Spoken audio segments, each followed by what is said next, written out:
ئێکەم مێژوونویسێ کورد ئەتهێت قەلەمدان لە سەدێ بیستێدا و کاریە بە هەموو شیانێن خوا خەباتێ بکات ji بۆ کۆمکردنا زانیاریان دەربارەی مێژووە گەلێ کورد.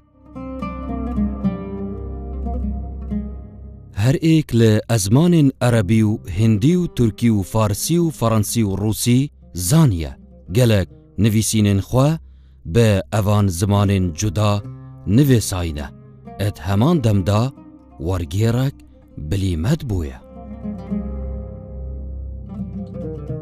Husên Huznî Mukriyanî ke bi damawê Mukriyanî bernyas e li sala 1789 li gereka Hacî Hesen li Mehabat li dayîk bûye. Li serdemê zarokîniyê da waneya Simayîlname û Zembîlfiroş li dev babê xwe xandiye.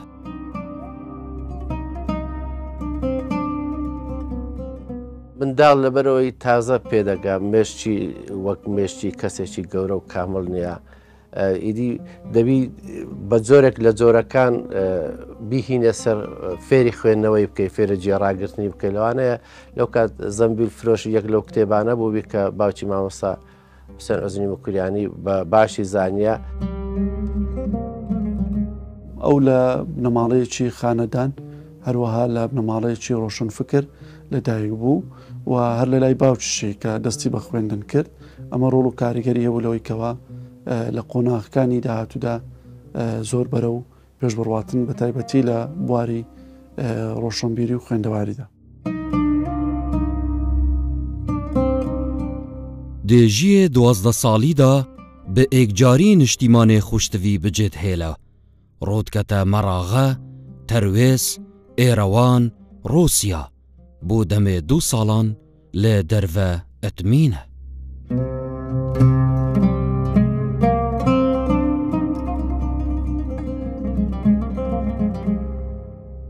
پێشتر وەک ئێستا ئینتەرنێت و مۆبایل و ئەو ئامرازانەی گەیاندنی زانیاری و پەخش نەبوو بۆیە خەڵک دەگەڕا حتا مەلاکان لە شوێنە دەیان خوێندەوە دەیان گواستەوە بۆ شوێنێکی دەچونە لای مەلای جیاجیا.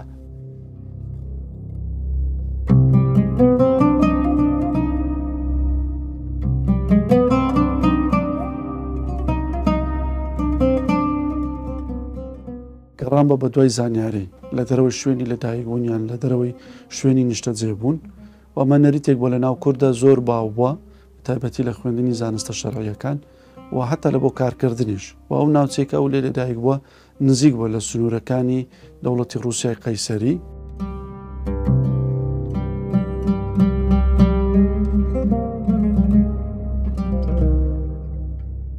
ئەوەی ویستیتی لە شوێنێک دەستی نەکەتە کەسێکی ئازاش بۆ نەترسایە ئیدی چوتە حوزرەکانی دی چوتە شارەکانی دی لێ بە دوای زانیاری گەڕایە و لە هەر شوێنێک تۆزێکی وەگرتێ و ئیدی لە نەتیجە ئەو ئینسانە ئەو مرۆڤە گەورەی لێ هەڵکەوتێ.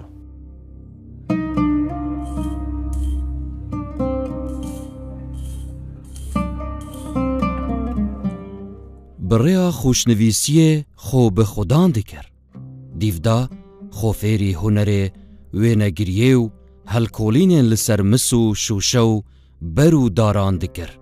چەند ساڵان لە دەف شارەزایەن ئەڤی بیاڤی لە ئەستەمبول بەیروت قاهیرە و پاریس وانە وەردگرتن.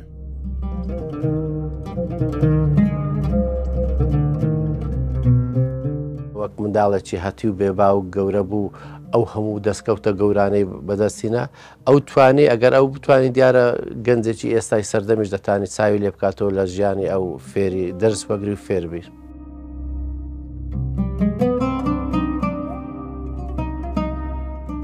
ئەوانە زیاتر بە ئەوروپا و بە کشوەری ئەوروپا و بەسترابوونەوە جیاوازیان هەبوو لەگەڵ دەوڵەتی قاجاری ئەو کاتە لە ئێراندا کە بە کۆمەڵێک کێشە و گرفتی ناوخۆی و هەروەها هەژاری و برسێتی و دواکەوتی و بڵاوبوونەوەی نەخۆشیە درمیەکان و ئەوانەوە ئەیناڵە. زۆر کەسایەتی وەسفی حوزنیان کردەوە. یەک لەوانە مامۆستا شاکر فەتاح بەڕەحمەت بێتن باسیەوەیە کاتن کە ئەو کەسایەتێک وە حوزنی خۆی دۆزیوەتەوە یعنی کەسایەتێک وە لەسەر پێی خۆی ڕاوەستاوە.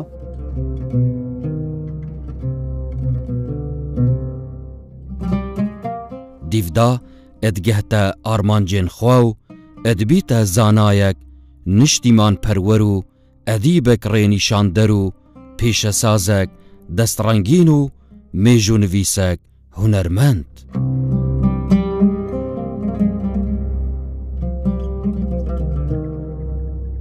کەسایەتێک بووە بەدەست و باز و ڕەنجی خۆی توانوویەتی شۆڕەشێکی فکری، ڕۆشنبیری و ڕۆژنامەگەری و حتا لە ڕووی نووسینیشەوە لە باشووری کوردستان بەرپا بکاتن و دەنگدانەوەی هەبی لە بۆ دەرەوەی کوردستانیش. حوسێن حوزنی لە ساڵا 1925 هاتیە ڕەواندز و چاپخانەیە زاری کورمانجی دامەزراندیە. لە ساڵا 1943 لە ڕەواندز هاتیە دوور ئێخستن و بەرەو بەغدا چوویە. شاری زۆری لەسەر بوو بۆیە لە ساڵی 1943 ڕەواندز بەجی دێلی و شعرێکیش دەنووسی لەسەر ڕەواندز گلەیی دەکا لە ڕەواندز بەگشتی واتە شوێنەکە کە ئەو خزمەتی وێی کردووە بەڵام ئەوان دەربەدەریان کردووە. بۆیە دواتر لە بەغدا دەمینێتەوە تاکو ساڵی 1947 لە بەغدا کۆچی دوایی دەکات.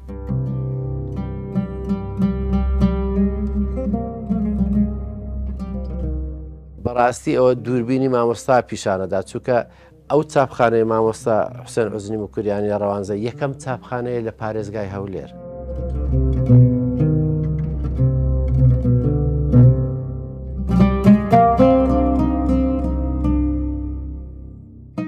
یەکەمین ڕۆژنامەیە لە سنووری ئیداری لیوای هەولێر کە لە شاری ڕەواندز دەردەچوو ئەوە خزمەتێکی زۆرە بە ڕەواندز و بە هەولێریش. بۆیە لە مێژووی ڕۆشنبیری ڕەواندز و هەولێر گرنجێکی زۆری هەیە و تۆمارێکیشە ئێمە بۆ زۆر وردەکاری بەسەرهات و مێژووی ئەو سەردەما یعنی بیستەکانی سەدەی بیستەم دەتوانین بگەڕێنەوە بۆ ئەو ڕۆژنامەیە. هەستا بە چاپکردنی ڕۆژنامەی زاری کرمانجی یان کۆواری زاری کرمانجی ئەوە لە تا ساڵی 32 کە بەردەوام بوو لە 26 تاوەکو 1932 لەو ڕۆژنامەیەدا مێژووی کوردی سەرلەبەری هەمووی نووسیەوە ئەوەی کە پێی کرا.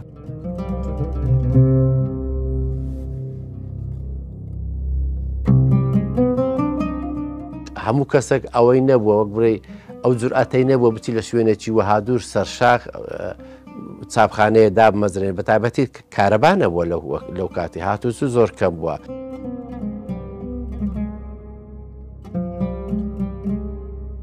تێیدا کۆمەڵێک بابەتی گرنگی بڵاو کردوێتەوە لە بواری کۆمەڵایەتی، لە بواری ئەدەبی، لە بواری دیرۆکناسی. حوزنی ئێکەم کووردە کو چاپخانە لە کوردستانê دامەزراند و ئامێرێ وێنەگرتنê ئینایە کوردستانê. ناکۆچی حوسێن حوزنی موکوریانی لەگەڵ بەشێک لە مەلایەکانی ڕەواندز بوو کە ئەوان لە ڕوانگەیەکی ئاینیەوە پێیان وابوو کوردایەتی لەگەڵ ئاین ناگونجێ، بۆیە دژایەتی حوسێن حوزنی موکوریانیان دەکرد. پێیان وابوو کە حوسێن حوزنی موکوریانی باز لە کوردایەتی دەکات ئەوە بەدەسیسەی ئینگلیزە و پیاوی ئینگلیزە و پارەی لە ئینگلیزەکان وەرگرتێ و بۆیە زۆر جار بێزاریان کرد و گرفتیان بۆ دروست کرد، تەنانەت بە تۆمەتی دزیکردن شایدیان لەسەردا و لە مەحکەمە بڕیاری بەندکردنیش بۆ دەرچوو. دواتر هەرخۆیان مەلایەکان گوتیان پێمان کراوە و داوای لێخۆشببوونیان لێ کرد.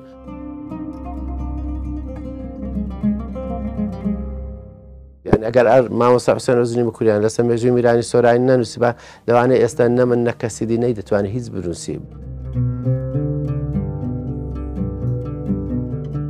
هەروەسا مێژووە کوردی بە ئەزمانێ کوردی نوێسایە کۆ پێشیوی مێژووە کوردی بە ئەزمانێ فارسی هات بۆ نوێسان. پێشتر تاریخ بەکاردەهات لە لای عەرەب و فارسیش تاریخ بەکاردەهات، بەڵام ئەو وشەیەکەیە لە هەولێر دەگوترێت لە مێژە، یعنی شتێکە کۆنبی دەڵێن لە مێژە ئەو شتە ڕوویدایە، بۆیە لەو وشەیە وشەی مێژووی دروست کردیە.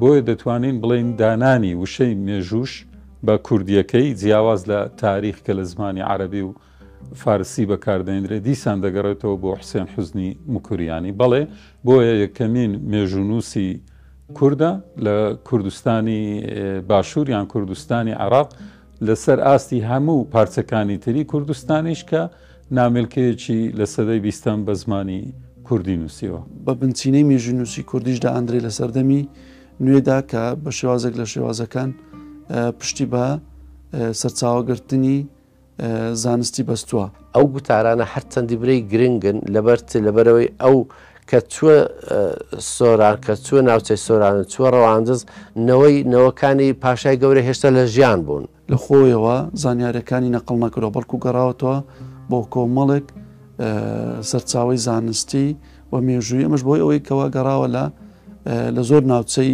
جیهانی هەر لە رووسیا و لە ئەڵمانیا و لە فەڕەنسا و دواتر لە سووریا و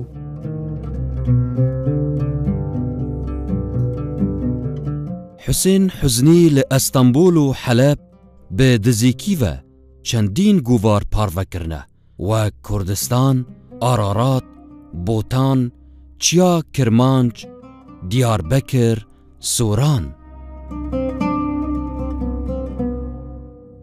و یەکێک لە سەروەریەکانی مێژووی هەولێریشە کە لەو ماوەیەدا ڕۆژنامەیەک دەرچووە و خۆشبەختانە ئەو ڕۆژنامەیە ئێستا سەرجەم ژمارەکانی کۆکراوەتەوە وەکو کتێب لە دەست توێژەرانە دەتوانن سوودی لێ وەربگرن. بۆ کورد سەدەی ڕێنینسانسا سەدەی بژانەوە و هەڵسانەوە و وریابوونەوەی کووردە. یعنی ئەوەش یەک لە ئەو کاریگەریانە بۆ کە لەسەر حوزنی هەبووە بە شێوازێک لە شێوازەکان کە بەشداری لەو ڕێنسانسەی کورد بکاتن یەکەم بە ڕێگای هێنانی چاپخانە دواتر بە لە چاپدانی چەندین گۆڤار و ڕۆژنامە. لە باشوورێ کوردستانی ژی لە ساڵا 1926 گۆڤارە زاری کورمانجی لە ڕەواندز پارڤەکریە. نامیلکەیەکی هەیە بە ناوی قونچەی بەهارستان کە تێیدا مێژووی کورد بە کوردی دەنووسی. پێشتر ئێمە دەزانین شەرەفخانی بەردیسی لە سەدەی 16 مێژووی کوردی نووسیوە بەڵام بە زمانی فارسی. بەڵام حوسێن حوزنی موکوریانی وەکو دکتۆر کەمال مەزهەر ئەحمەد دەڵێ تەنانەت یەکەم کەسە کە وشەی مێژووی لە زمانی کوردی بەکارهێناوە. لە ساڵا 1934 ژی گۆڤارە ڕووناکی لە هەولێر بەڵاف کردە. ڕۆڵێکی گرنگی هەبوو لە دەرچوونی گۆڤاری ڕۆناچیش هەروەها لە دەنجی جێتی تازەش کە دەتوانین بڵین لە سەرەتای گۆڤارە کوردیەکانە کە بە زمانی کوردی لە کوردستانی باشوور کوردستانی عێراق دەرچووە و تەنانەت لەسەر هەموو پارچەکانی دی کوردستانیش لە گۆڤارە یەکەمینەکانە و ژمارەیەکی زۆریشی لێ دەرچووە ینی ساڵانێکی باش بەردەوام بووە بە بەراورد لەگەڵ هەندێک گۆڤاری دی لەوانەیە چەند ژمارەیەکی لێ دەرچووبی. لە بواری ئابووری یان بازرگانی لە بواری کۆمەڵایەتیش بابەتی تێدایە و لە بواری مێژووی و فەرهەنگی و ئەدەبیشدا. بەڵام زیاتر ئەو خۆی تەرخان کرد بۆ گۆڤارەکەی بەشەکی ئەساسی یان نیوەی زیاتری لە بۆ بابەتە مێژوویەکان.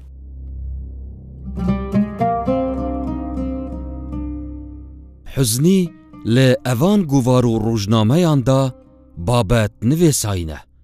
گۆڤارە زارەی کورمانجی ڕۆژنامەیە ژیان لە ساڵا 1934 لە سلێمانیە بۆ دەمێ 6 مەهان هەفکاریە پیرەمێردێ شاعر کردە.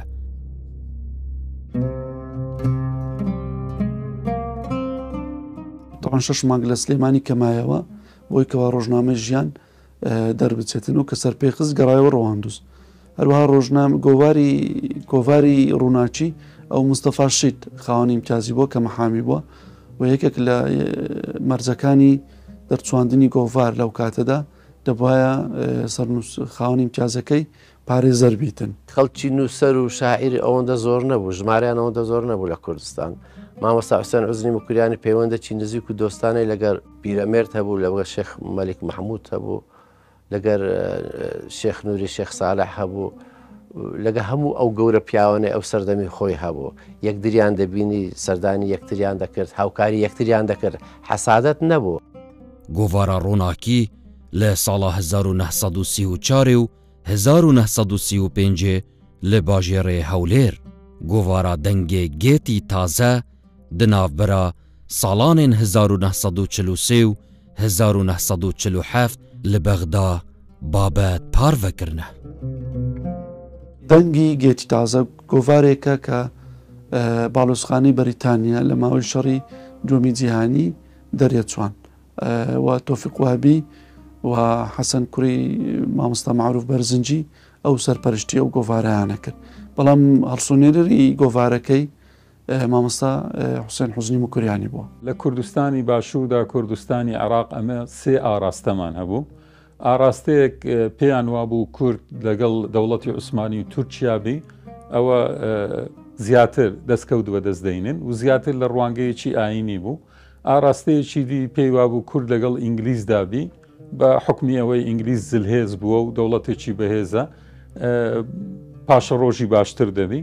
بەڵام ئاراستەیەکی تر کەمینە بوون لە ناو کورد ئەوانە کوردایەتێکی تەواویان دەکرد پێیان وابوو کە کورد پشت بەخۆی بەستی باوەڕی بەخۆی هەبی نەسەر بە دەوڵەتی عوسمانی و تورکیابی نەسەر بە ئینگلیزبی من پێم وایە حوسێن حوزنی موکریانی بەشێک بوو لەو ئاراستەیە کوردایەتێکی تەواوی دەکرد. بدەهان پەرتووکن مێژووی پێشکێشی پەرتووکخانە کوردی کرینە شوانە خۆنچەی بەهارستان ئاوڕێکی پاشەوە مێژووی میرانی سووران تاریخی حکومدارانی بابان لە کوردستانی شارەزور و ئەردەلاندا مێژووی کورد و نادرشا لە خاکی ئێرانە مێژووی شاهنشاهی کوردی زەند وێنەگیری و کۆڵین مێژووی ناودارانی کورد مێژووی کوردستانی موکریان ئاتروپاتین هەڵکەوتی دێریکی لە کوردستاندا. دەرفەتێکی باشە کە باسی هەندێک شتان بۆ بکەم. ئەمن ماوەکی زۆرە کۆمەڵێک دەستنووسم لە بەردەستدایە سەبارەت بە مێژووی کورد و کوردستان. دەمەوێت بە چاپی بگەێنم لەوەی ئەنگۆ و خەڵکانی ڕۆشنبیر سوودی لێ ببینن. هیوادارم بتوانم بە زووترین کات ئەوانە بە چاپ بگەێنم و سوودی بۆ هەموو لایەکتان هەبێ.